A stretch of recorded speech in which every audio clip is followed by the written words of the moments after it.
You know, it's something that I process, I help execute, and then, as we all know, what I love about the Web2 was the community feeling. You know, when we were building in Web2, you are not to computer, you barely talk to no one. It's all about centralization, me, my content, my everything. And when I discovered this Web3 atmosphere, it was a total different game. You start feeling the impact of the community. And that's what really drives me into building on the Web3 space. But of course, as we all know, I started when everything bad possibly could happen. FTX, I shook his hand, by the way, at FII, I was almost in awe to see him the first time. And all those guys, so you see all the scandal happening, unfolding in front of you, people losing money, friends of mine, like putting tons of money into even, they were borrowing against to buy Bitcoin. And of course, they had to sell the position at the loss. So it was a catastrophe. But the underlying technology, the blockchain, and some of the cryptocurrency for me was like a revelation. I'm like, I'm not gonna let go. This is something I learned, I understand, and I know the power of this technology that can really move and shake again the financial system completely forever. So Sharene, you want to add? So my story is a little bit more. Oh yeah, you have a question? I need to ask, where did you start to find the team that would share the same vision and belief as you? Yeah. So, to be honest, when we saw the potential of this technology, the trust, what blockchain was able to provide for the community, the transparency, what some of the currency like cryptocurrency were able to do. Finally, you emit money without having to be charged an arm and a leg for free. So people were starting doing remittance and paying themselves off without passing through a third party who was taking 10-15% of your money, When we saw all this beautiful use case for Bitcoin, even it was like, wow, that's a big revolution.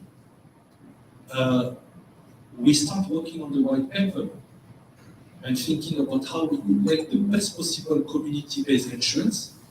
And when the first lines of white paper were beautifully written by the team, Sharene, I sent it to some of my friends, and they were mostly like Medgov CEO, Takaful, Tawani, all those big guys who are into the space and understand. And they start looking at that, they say, wow, that's amazing. This is almost like an utopia. You cannot, how can we do it? Because they were not into the blockchain, crypto, and DeFi world. They were like really like traditional. But they say, this is the model that you're building.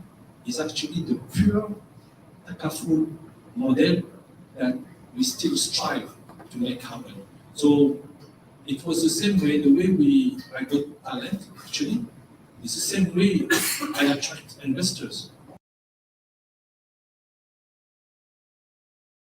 It was built in with not just the investors, like the team. Yeah, the team, exactly. So what I say is that, yeah. So let me tell you my story, and then hopefully it will become clear how we built the team. So if I look at my life today and I think about what events led me to where I am today, there are really three key moments. One was a personal experience with a death of a family friend. So it was a family friend. They had 3 children, so our kids used to play together. The oldest was 12. The husband went off for Umrah. So we're living in the UAE, and he drives to Mecca. On the way back, he and a friend were driving. They fell asleep, and they got into a car accident, and they both died on the road. Now, when we heard about it, the next day I go to the widow's home, and to offer my condolences and to offer help. And the thing I remember about that day was that when I got to her home, it was standing room only. It was packed. There were people from all over the place, and they all came to offer help. They offered money, they offered food, they offered job offers. They were there. The community was there for her. And that moment, that event taught me about the importance of community and how somebody, an individual, can be uplifted by the community and then contribute back to the community. That was event number one. Event number two was the 2008 financial crisis. And the thing that got me there was these institutions that we've trusted with our money, banks, insurance companies, they do not have our best interests at heart, right? They're there to enlarge their shareholders' profits, okay? And as a result, we, the customers, are generally not their priority. And then 2008, it very clearly showed because they were making so much money and they actually ruined the average Joe. They ruined their customer and they themselves made a ton of money and they were fine. Right? And the third event was our previous startup, which taught me a simple thing, which is that technology is powerful and that our world and our lives have changed, we can say for the better or the worse, because of technology and because of entrepreneurs. And those three events made me realize that we need to build something, financial systems that are community owned, meaning they're not owned by shareholders, they're owned by the people who actually use it. And what better technology to be able to do this than the blockchain? Because you cannot have a community-owned system without transparency. And there is no more transparent system than the blockchain today. And this is why we decided to tackle this problem and to build a community-owned insurance company.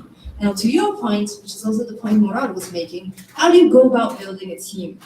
You start with the why. You explain to people why you do what you want to do, and you explain to them how you think you're going to achieve this vision. That's the first thing you start with. Now, myself and Morrad, we were the ones who built our early team. And to be honest, the first ones who came with us, they were just simply believers. They just believed in the mission and the vision. They had no idea, they didn't have maybe the requisite skills. They maybe didn't understand how we were going to accomplish it, but they were just excited by the thought of achieving what we're saying we're trying to do. And that's how you build your early team. You get the early believers, you need optimists, you need people who are willing to take a leap of faith, and that's where you start. And by the way, one thing rolls into the other, right? So you get the first guy, and you're like, but how am I going to get the second guy? And then that first guy somehow introduces you to the second person or the third person, and then it just snowballs. And today we have, it's the same way, like he's talking about investors, it's the same thing. You start with one, he says no, you go to about 100 also, and eventually you find one who's like, I know somebody who knows somebody who knows somebody, and you get a yes. You just have to keep going. Hopefully that's helpful.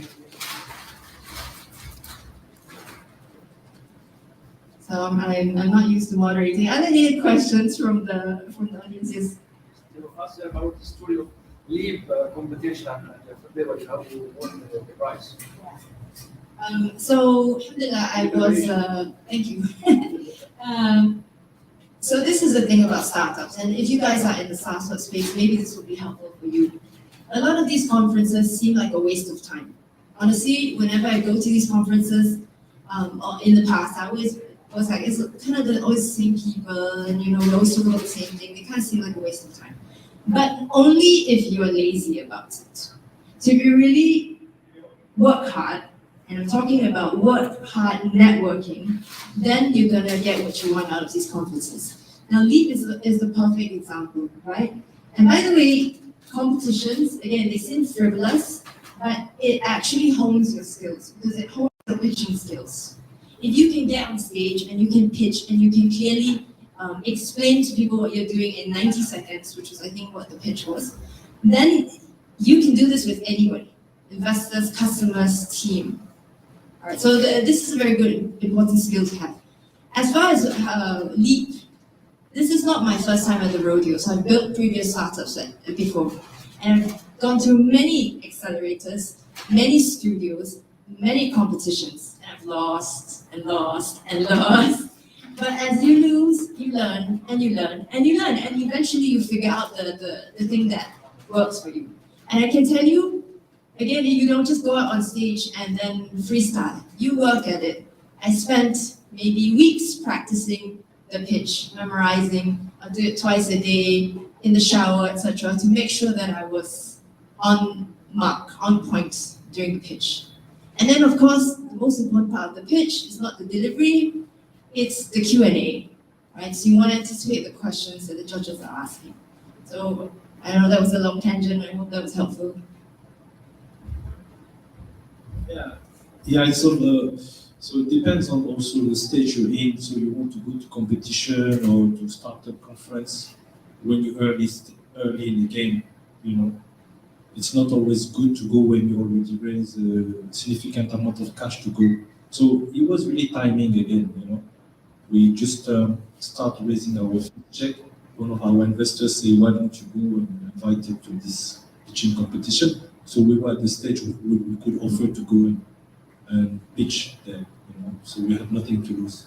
And we got lucky to meet Team Draper, so that's competition is always good. Team Draper, I don't know if anybody of you guys know who's Team Draper. So Team Draper is the early investors in Hotmail. Hotmail, that's the guy who backed them up. And even taught them how to write, you know, the customer acquisition channel through Hotmail. He's the one who invested in Tesla, Coinbase,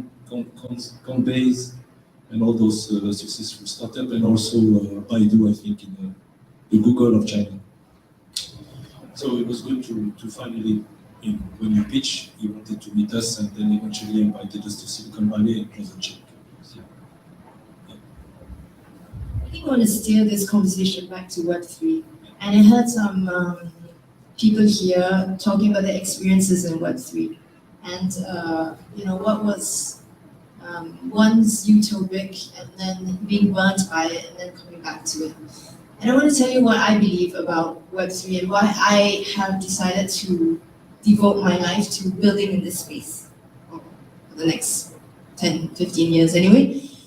I believe that it's an infrastructure for finance that is completely brand new, and that we can actually build a new type of finance, one that is fair on this infrastructure in a way we cannot do with the current traditional financial infrastructure, right?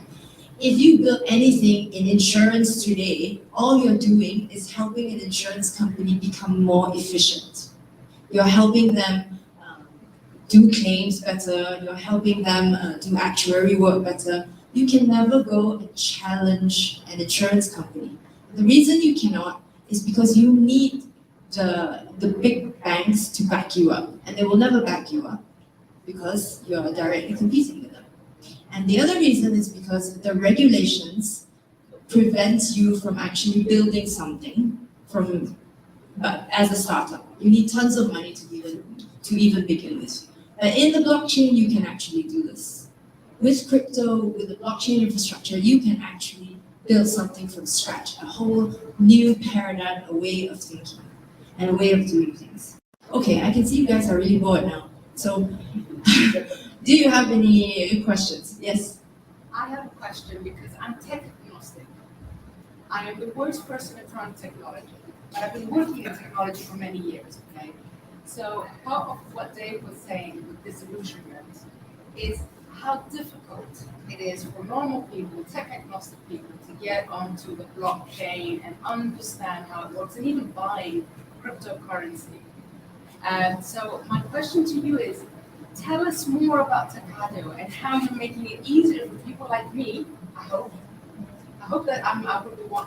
Oh yeah, maybe not, maybe I'm not, but would I be one of your customers, and how do you make it easier for me who is completely tech agnostic? I love the idea and loves you. So let's maybe dial it back a little bit. The thing about cryptocurrencies that is exciting is the ability to bank the unbanked. Put aside technology for a second and think about the people who are using crypto today. They're using crypto because of a lack of usable currency. I'll give you an example. I had a conversation with some friends of mine in Egypt, all right? And they are remote workers, so they get money coming from outside. Now, you know the Egyptian pound, the government just declared 40% inflation, 40 last year. So they're losing value, but these guys, they're making money in US dollars. So you're like, okay, they're fine, right? No, because when the money comes in, as soon as it hits the bank account, it's converted to pounds, right? And it's converted at a rate that is lower than the black market rate. And the black market rate is how everything is priced. So these guys are like, I am seeing my money disappear before my eyes, and there is nothing I can do about it. And they used to be able to get payments in Western Union, US dollars. But now the US dollars comes to the bank, and the bank says, we don't have enough US dollars, we have to give you pounds. Or you need to give us 10%. These are the stories we're hearing every day. This happened in many parts of the world. Forget Lebanon. Lebanon was an even more dramatic story. It's happening in Turkey, it's happening in Argentina, and this is the reality of today, and this is the reality of fiat currency, right? So despite how difficult technologically it is for people to use crypto, they do, because they have no choice. To your point, what we're trying to do, obviously, is to make things easy. But the reality and the truth of the matter is it's still a very nascent technology, and it actually requires a paradigm shift. A lot of us are used to the banks, insurance companies, Airbnb taking care of business for us. We give them everything. We trust them with our money, we trust them with our data, and we expect them to do the right thing by us, which sometimes they do, sometimes they don't. And when you ask somebody, you say, okay, not your crypto, not your keys, not your keys, not your crypto. And they're like, what do you mean? That means you have to have a non-custodial wallet, you have to keep your own crypto. You have to manage it yourself. And they're like, why would I want to do that? Let somebody else do it for me. This requires a paradigm shift. You have to first understand that somebody else who's doing it for you, you don't want them to do it for you. Because you don't know when that system is going to collapse. And you need to think about now your own self-control and your own self-custody. And once you've shifted your mindset that way, everything becomes easier. At least you can see how the thing is set up. Because it's an issue of, you cannot understand why it's set up this way. Once you shift that paradigm, I think things will become clear. Yeah, to add up on that, okay. Look, it's not that simple as the audience might have seen. When this notion of new technology, Web3 come into crypto, came into a lot of people wanted to become rich quick. It's like, oh, you have an 18 years old kid sending his father, put money into that, you will triple your money. And the guy does it. He's like, wow, can you do more of that? So this kind of quick money happened, and then eventually, when it's too good to be true, something happened. So the greediness actually leads you to start losing tons of money, because then this is what the reality is. So this frenetic things of buying a token, buying something that's something still happening today. So people are kind of trying to make a quick buck, Now, for other type of people, you will have people who say, I don't care about your underlying technology. I just want to use your product. As she mentioned, I don't care about building this. How do I go? The reality of the matter is that it is still a very bad user experience for people to move to a decentralized product, because finally you're the owner. You own the smart contract, you own your money there, so it's not an easy thing to onboard people who don't want to make the effort to learn. So the people who don't want to make the effort to learn today, they will miss out on an opportunity, definitely, because if the learning curve is there, it's very steep. But that's the barrier of entry. Because if you early and you take your time to learn that, and of course you have to look at, I see people doing, no, it depends on, if you go to the first scammers on the web, you're going to have a lot of things happening. And I've been fighting with people online with a lot of ICO that didn't make any sense, a lot of frenetic way of doing this, that. This is very scary, so I don't push people in that direction.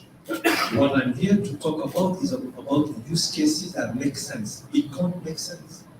Building a product that you own and you can bring transparency and clarity and have use case and utility for that, I'm behind it. I want to be part of that.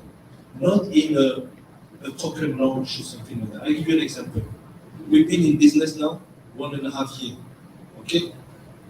The first thing the blockchain, the crypto dudes do, they launch a token. I swear to God, I look at some of the projects, I wanted to throw up most of this project. Nonsensical project. And they managed to raise millions on the token launch. And I'm like, what's happening? Then I realized, you are the problem. You want this token, this happy token, to be the first one to buy. You don't care about the underlying story. You buy it, then you get burned, and then you cry. You are the problem.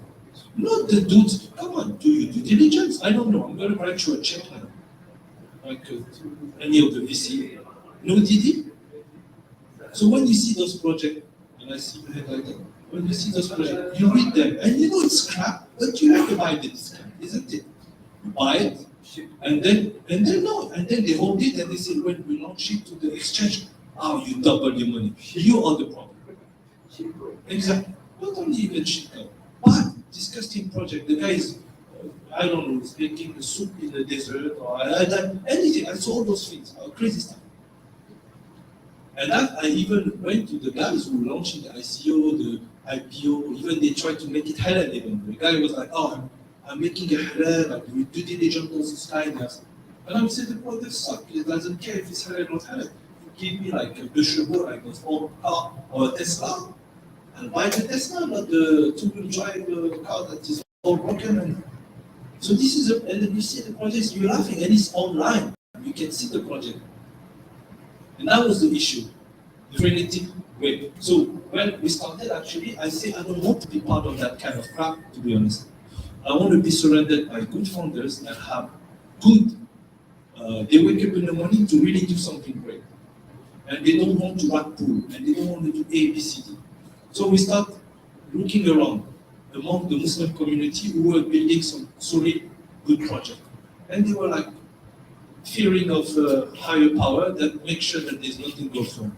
We check the guy, we start to talk about different projects, and we see that the guy is building, he has been building real project on the blockchain, a real estate project and everything. He has mileage of being recognized by his peers, by his investors, by this, by ABCD. Not the young dudes who come and make some kind of monkey face and everything is good. No. So it was all about finding relevant things, and we don't want this technology, by the way, to be hijacked by those dudes at the end of the day. We want solid builders, believers into that space, and making relevant project with utility.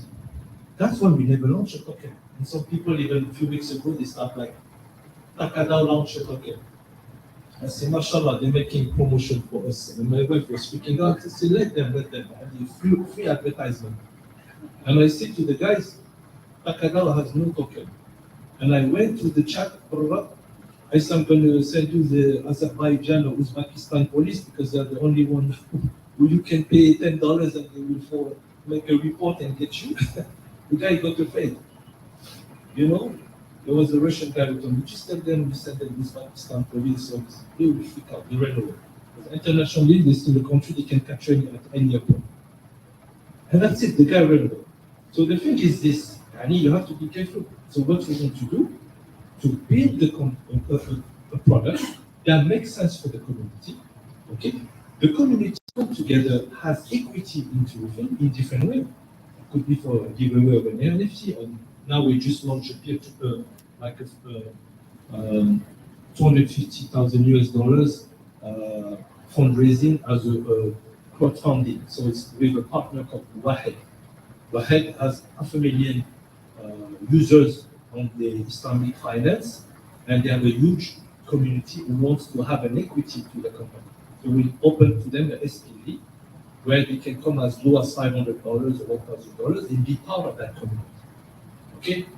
Before we start building the product, building the right token with the help of Adaverse, the right tokenization model with a very strong utility that we give back to the community, that they have a sense of belonging and sense of my token insured.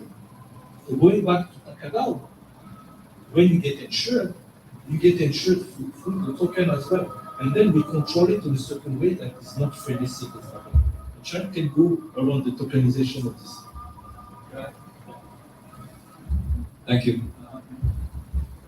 So just to understand, I don't know if you went through this at the beginning because I missed, but have you explained Akadao what it does? And actually, maybe I missed that part, sorry. And then just quickly, do you have like just a white paper now, or is it a functioning protocol? So should we go about the Yeah, as you're speaking, I just realized that we haven't talked about our product at all. So let me explain what we do. It's a really simple concept, and it's based in our history. Let's put it this way. Essentially, it's all of us getting together. We pool money together, and we mutually insure one another. It's as simple as that. And we run it on the blockchain as a DAO, so that every member who has a token, and they get tokens when they contribute to the fund, every member that has a token has governance rights as well, right? So you can vote on high-level decisions. Now, you don't vote on things like claims, etc. All of those things are automated and are pre-structured, but you can vote on, for example, the strategy of treasury management. Now, the next question people usually ask is, how do you determine how much a person gets paid? So today what we're doing is life insurance. So if you pass away, then your family will get a certain benefit. So what we're doing, because it is a community-owned insurance, meaning there's no external shareholders. Now, if you know insurance companies, usually there's money from the banks, money from external shareholders to fund the insurance fund. In our case, there's no external shareholders. All the money that is in the fund is from the community itself, the people who are insured. So in order to make sure that the fund never runs out of money, because that is the one job of the insurance company is to make sure there is money when there are claims. So you cannot fail at your one job, you must never run out of money. So we built an algorithm to manage the risk. Okay, so that is our core competency. It's this underwriting algorithm. And how it works is there are two parts of it. One is what we call a benefit multiplier. So for example, if you are young and healthy, your benefit multiplier is say 200x. For every $1 or 1 USDC you put in the fund, you'll get out 200 USDC in the event of a claim. Okay? And this benefit multiplier is just simply based on your individual risk, your age, your location, your gender, etc., etc. Then in addition to that, we have what is called a benefit multiplier adjuster, all right? Which is to say that if the loss ratio, meaning more people pass away than expected, goes too high, we adjust all the benefit multipliers downwards in order that the fund stays solvent. Now this is very technical, but this is essentially how it works. I think that's the high and low of it, yeah. Do you have to do like a health test or something? No. So because this is life insurance, not medical insurance at the moment, so the KYC is really simple. It's really just gender, do you smoke, where do you live, how old are you, your occupation, these types of things. Sorry. Yes. Yeah, so then what would be the main benefit to go for like Adaverse insurance versus the traditional insurance? Well, number one, traditional insurance is a black box. You literally don't know what the money is being used for, whether or not your claims will be processed and paid. You don't know how the movement of funds. There's no understanding of that, okay? Number two, usually what they care about the traditional insurance are shareholder interests. So if you are a traditional insurance company and I am an insured, we are at odds. In order for you, the insurance company, to make money, guess what? I must not die, and I must not have a claim, and I must never cash in my insurance policy, because that money goes directly to your bottom line, okay? And in order for me to actually benefit from the insurance policy, I have to have a claim, which will come directly from your profits. So the insurance company and the insured are completely not aligned. Now, the other point is that if you are Muslim, then using an insurance company, the conventional insurance, is actually impermissible. There are three things that insurance does which cause it to be not Sharia compliant. One is uncertainty, and this is what we talked about. You don't know what you're going to get from paying the insurance company. You may get a claim, you may not. This is not permissible in a commercial contract. The other one is interest. So the insurance companies, you don't know where they deploy their funds. Do they use interest-bearing instruments? Probably. And finally is gambling, right? Again, it's coming back to the uncertainty factor.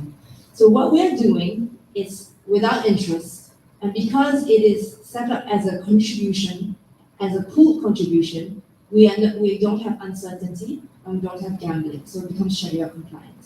So this is another reason why you use it. And the final reason, I know Morrad is itching to get in now, the final reason is when you pay an insurance premium, you will never see that money again. Doesn't matter, unless you have a claim, okay? You pay it and it's gone. But in a scenario like what we're doing at Takadal, you can actually cash out your insurance policy because you are a part owner of the fund by virtue of you holding tokens. So when your insurance policy expires, you still have a token which entitles you to the underwriting surplus, the profits of the insurance fund. So this is it. Yes. So then in that case, can you tell me what is the business model? How Adaverse makes money?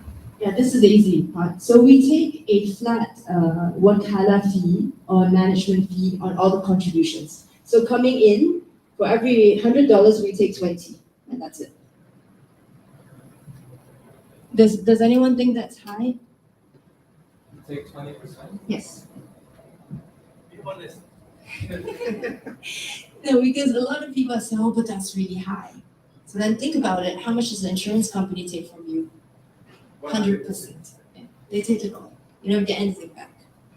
How do you fix the supply of the token if people are buying in all the time? So this is not a token with a fixed supply. And this is this is also not a security token. So it's a utility token. Right? So we don't expect this to be traded like currency. It represents governance rights and it represents your insurance policy. And at the same time, it represents a share of the underwriting surplus. And would you invest in Sharia compliant instruments like sukuks and stuff like that? So today we have done some liquidity provisioning, which is, in crypto, there are a couple of ways of yield farming. Okay, so you have staking as a consensus mechanism, right? So you stake your ETH or whatever, and then you get to validate transactions on the blockchain, on the Ethereum blockchain. You have lending and borrowing, which is charge interest, so that's definitely out for us. And you have the third thing, which is liquidity provisioning. All right, now I'll come to that later. So lending and interest, not doing that. Staking is a possibility, but the problem with staking, so what is staking really? Basically, staking is saying, okay, I put down a deposit, and that entitles me to a ticket to become a validator and a witness on the transactions on the blockchain, okay? Now, the problem with that is some of the transactions on the blockchain are not permissible, such as lending and borrowing transactions with interest. So then I am not allowed to witness, as a Muslim, those transactions that will not be Sharia compliant, okay? So as a result, staking is now problematic. However, there are solutions being built which will censor those transactions, meaning I can build my own block of transactions, this is getting a bit technical, which exclude the non-permissible transactions, and then I can be a validator, and then I can stake and that becomes Sharia compliant. And the third thing is liquidity provisioning, which is what we're doing with one of our products that is currently live called Takatan. And I'll try to get a real world example. What is liquidity provisioning? So imagine you go to the airport and you're traveling and you need euros. Okay? You have your riyals and you want to buy euros for it. You go to the currency exchange, the guy's sitting there, and you give him your riyals, he opens his drawers, it's full of money, and he gives you euros. That money in the drawer, that's called liquidity, right? That's the money that's been put there by investors so that when people come to make a swap, there's money for you to make a swap with instantly. And every time you make a swap, you pay a fee. And that fee gets split between the investors.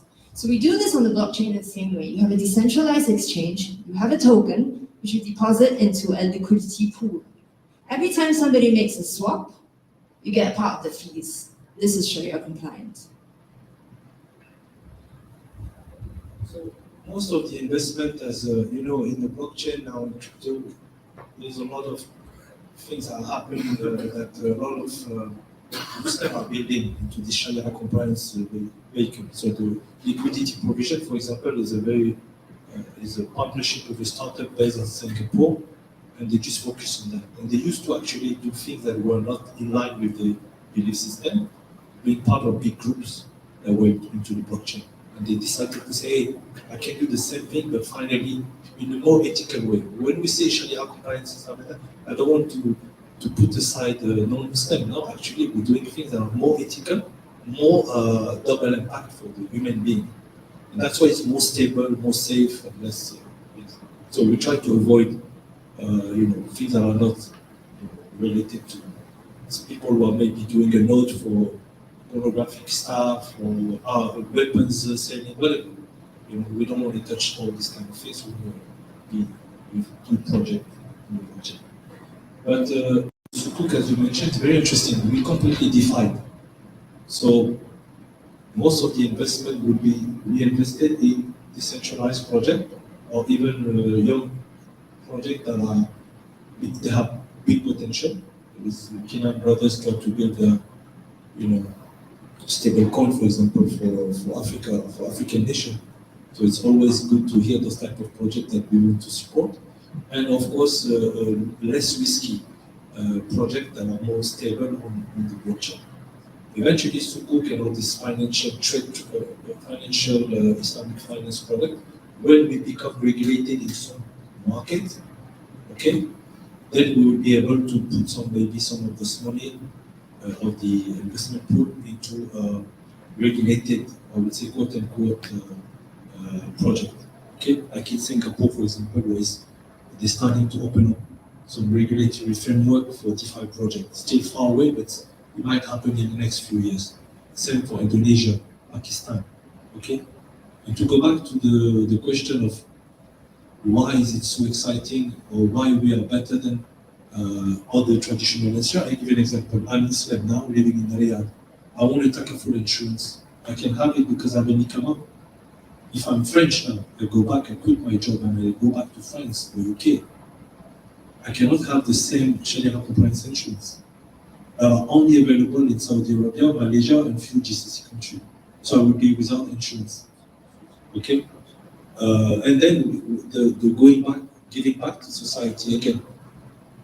The being affordable, accessible to all the bank, all the insured population in Africa. That's also the main goal. I want to allow the African to insure themselves for $10 a month, $5 a month. The big guys don't care that the African wants to just pay $5 a month with the cheap technology availability for them. They will take it and will be able to insure it. The same people in Pakistan. There's a lot of people, for example, Pakistan dying, and they cannot, the children cannot pay even the burial cost. From $500 to $1,000, they cannot pay. They have to fundraise after the person died.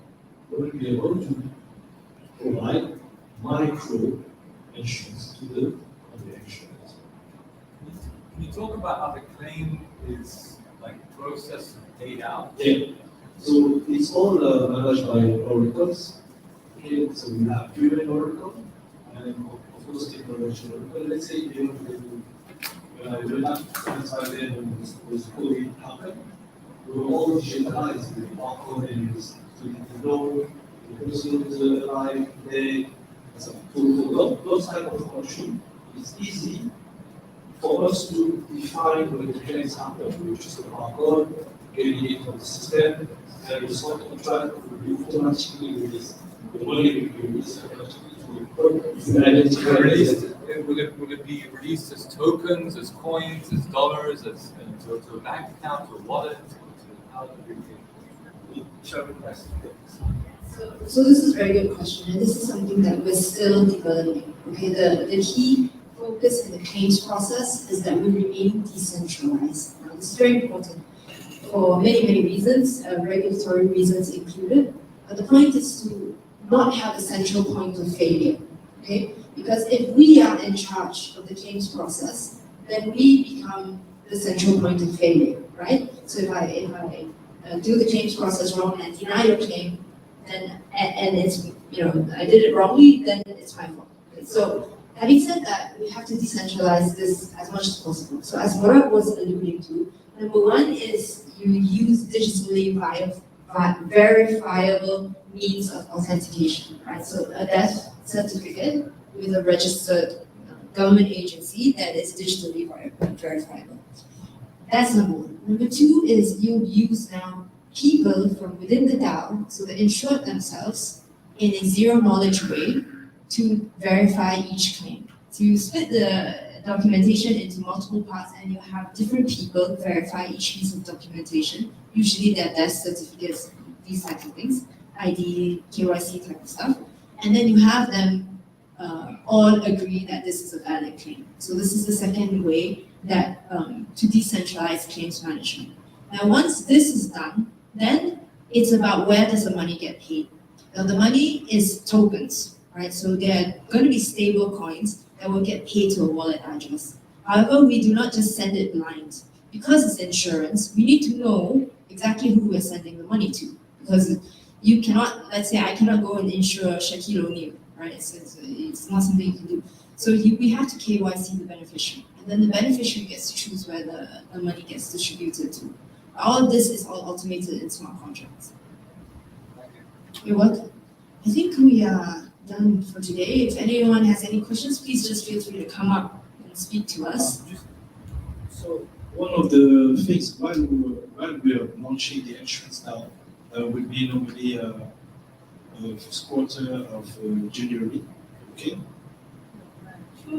Yeah, June 2024. So, when the insurance now will be released, in the interim we launch something called hackathon. I don't know. You know the concept of getting a 0% interest rate loan or a saving plan. Anybody has a saving plan with banks and stuff like that? Okay. So especially for Muslim, we built this product that actually helps you save money. So you can join a group of friends on Takatur, and you want to put $500 money pot. So the first months I'll pay, you get the money. The second months we all pay, I get the money. Here in Saudi Arabia, it's very popular. It's called Jam'iyya. Okay. Even in Pakistan, In Pakistan also, they have like a community. They have multi-million-dollar scam happening there as well. So some sisters, they were building many Jam'iyya at the same time, committee, and they were taking the money and running away. So we're bringing transparency via the blockchain and helping those micro-lending, micro-saving plan within Takatur. What makes us even more exciting is that we are helping people understand how to embrace this new technology via MetaMask, via how to set up an account and to get familiar with this, how to check your operations and stuff like that. The other thing is that we're using the liquidity pool as well, the liquidity provision, to help you gain 5 to 8% yield. Okay, so it's very simple.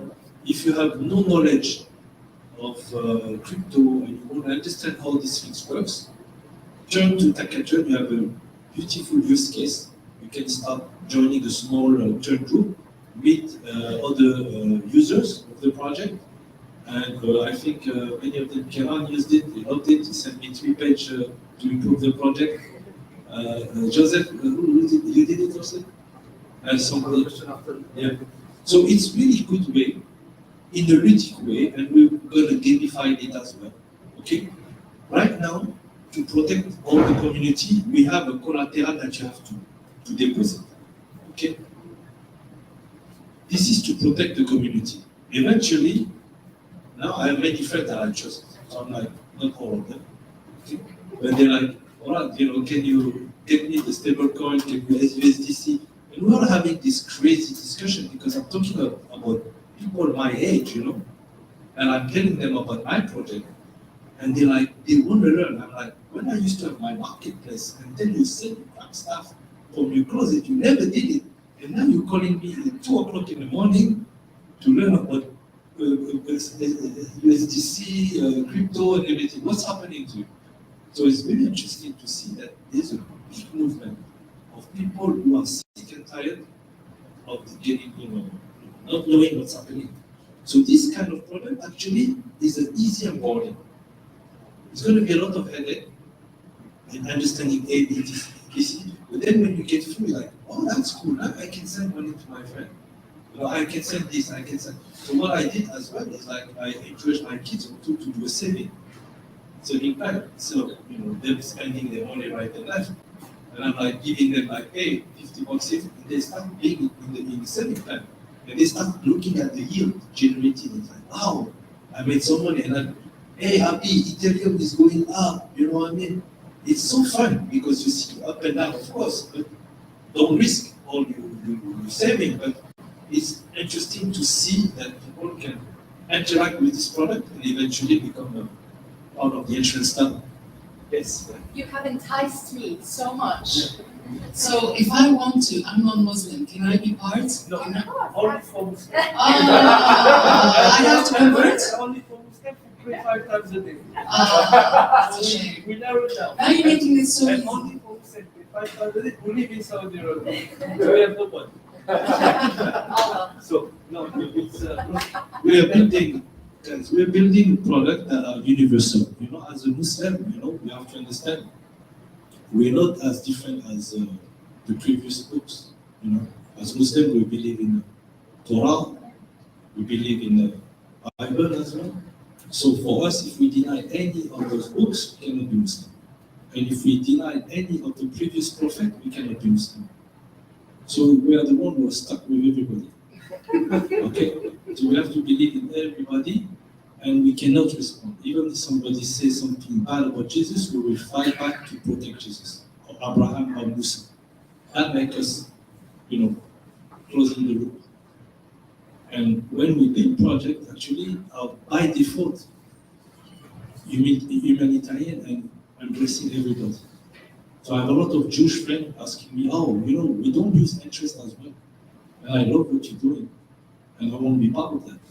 I have Christian friends who are Catholic, they don't use also interest-based.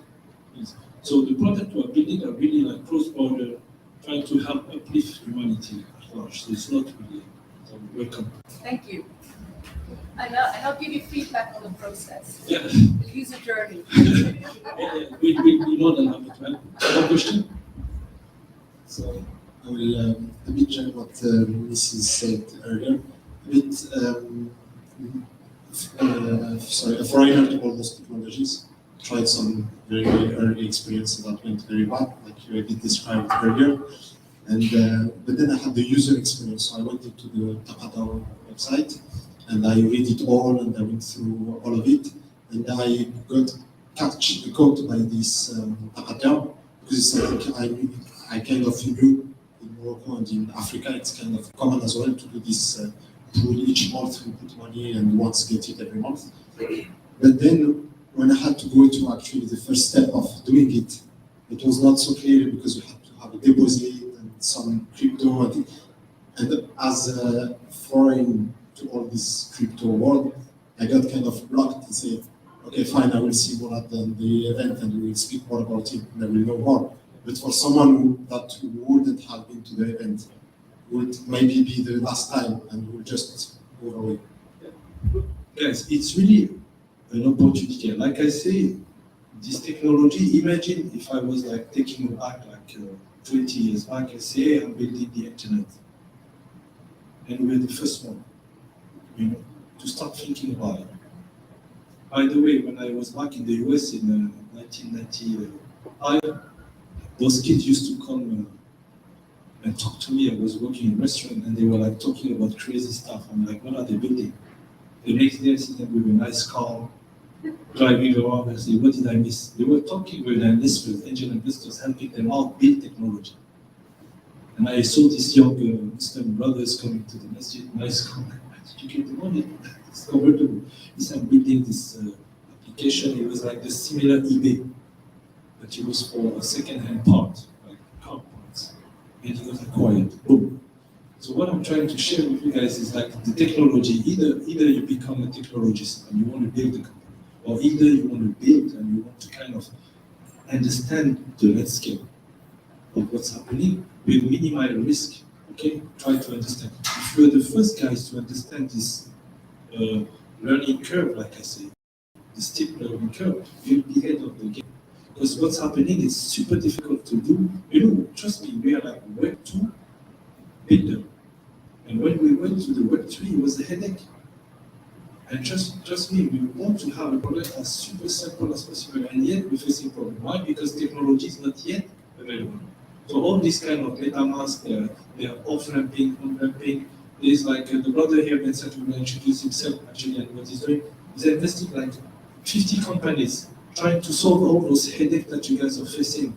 How it's not that easy, how to do that. So this is also a good transition for me to introduce Vincent and what he's trying to do.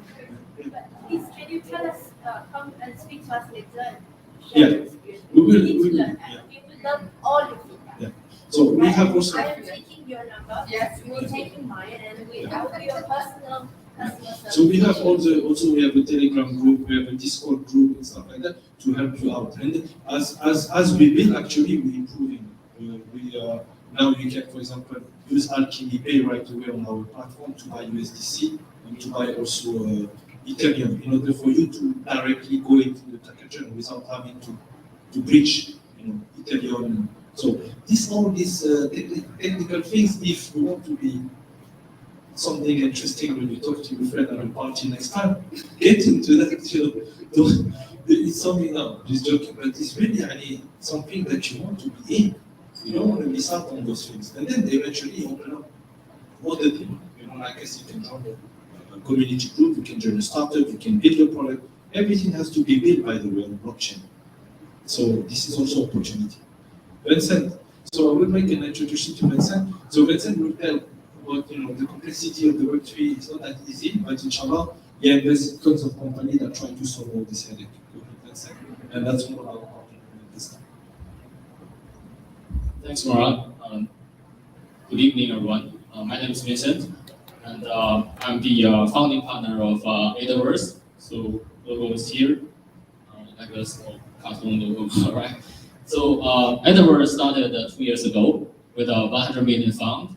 We fully focus on Web3, and so far we invested 55 companies, Web3 startups all over the world, from the US, from Asia, from Africa.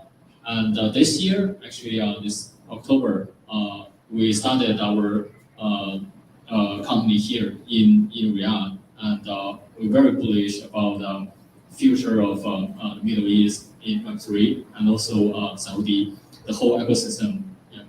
And so what we do is that we have 3 programs. So the first one is the incubation. We start from zero, backing founders. And second is that we also have an acceleration program. So we tap in post MVP when the founder has some early stage traction. And the third one, we also have seed fund.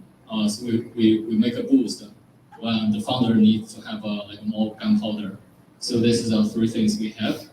And the key difference from our approach is that we are fully focused on Web3, right? So when we found the deal, we always see very great founders from the whole world, and they know how to build a company, they know how to build a team, they know how to knock the door, they know how to do the business.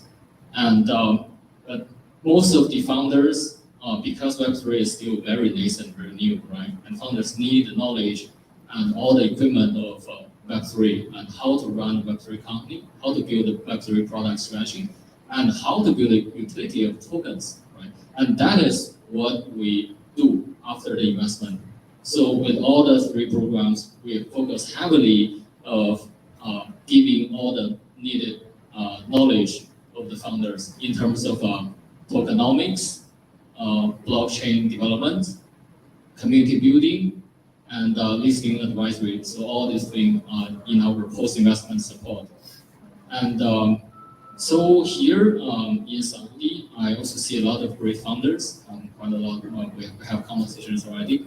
And also, we're more than happy to support Takadao to build a utility of tokens and then boost this such innovative product. And if founders here, you're interested in building Web3 solutions, just come to me, have more conversations, and let's build together. Thank you.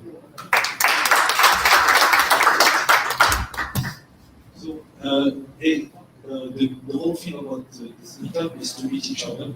So let's make them, maybe if you have more questions, more than happy to answer now. Us trying to meet each other, you never know who you're talking, is the first off-chain.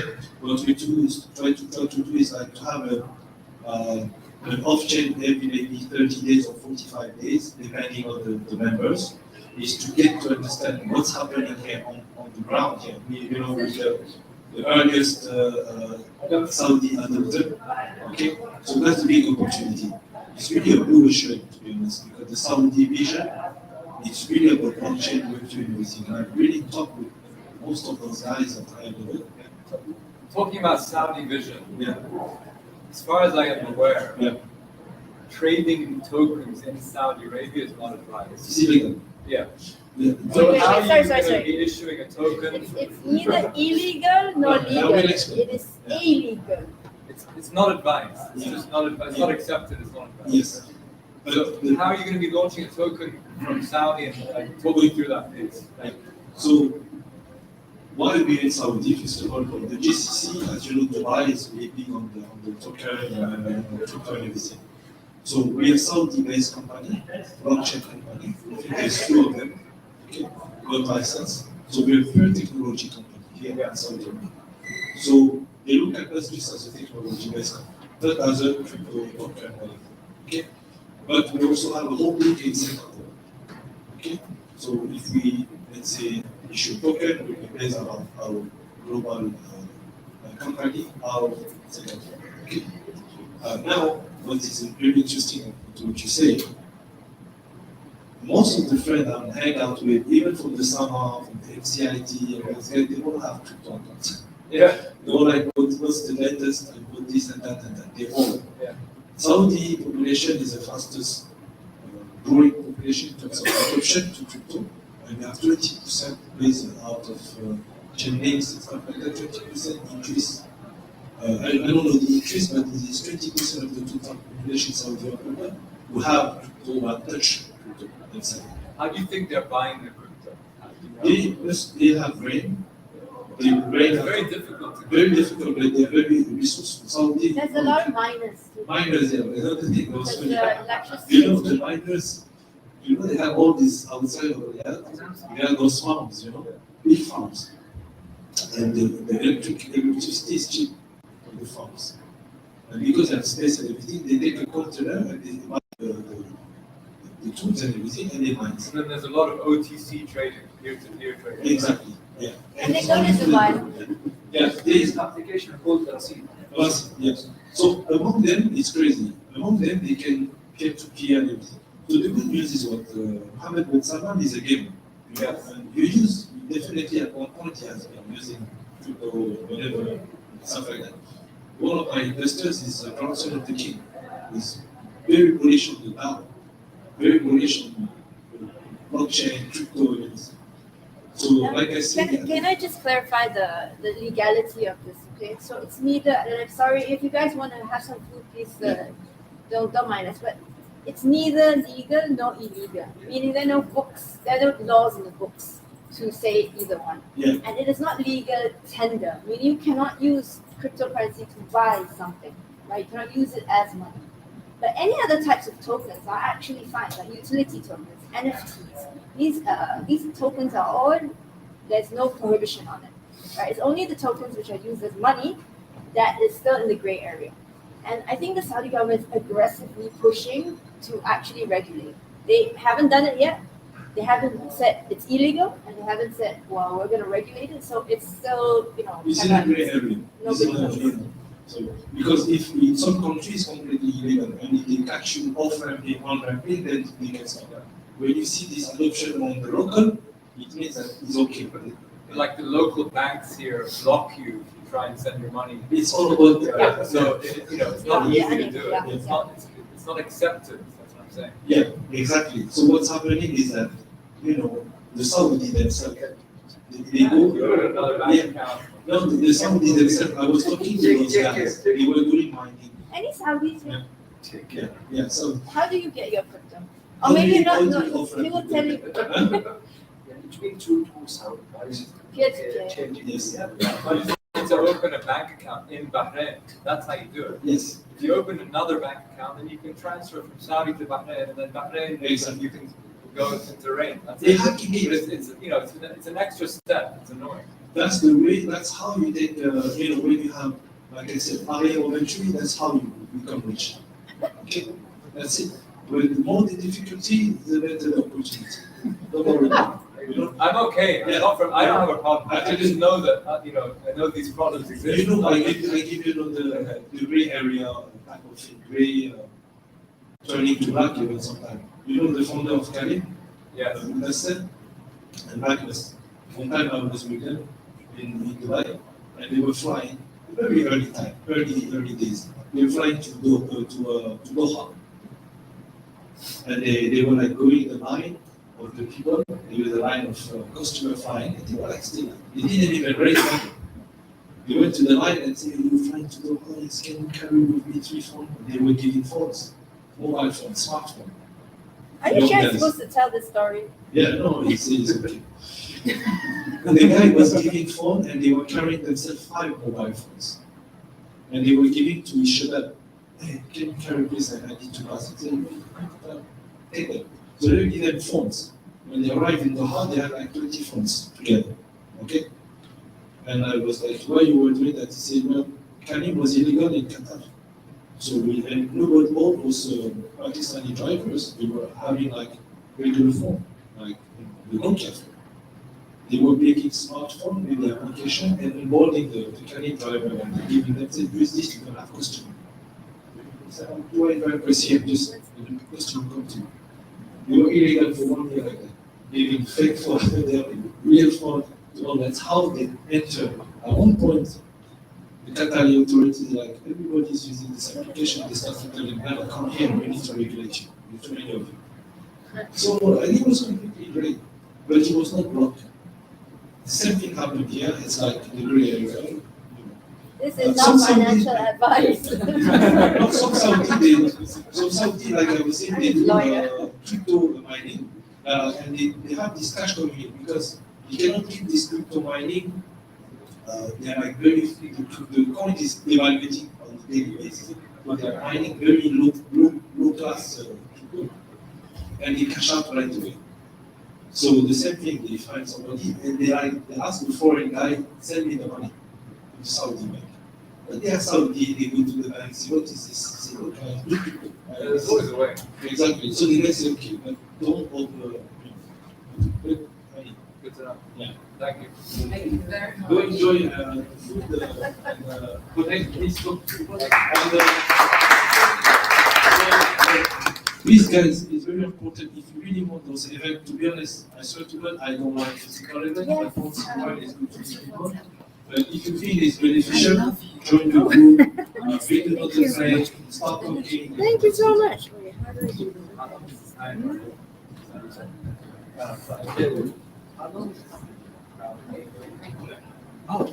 Sorry, this is a new donation. Are you on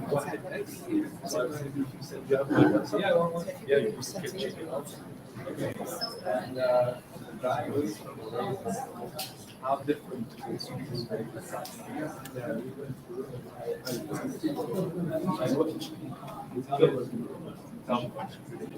But I need to touch a lot. I don't know if you know that.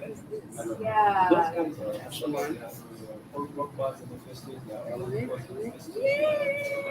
Let me check it out. I love making things.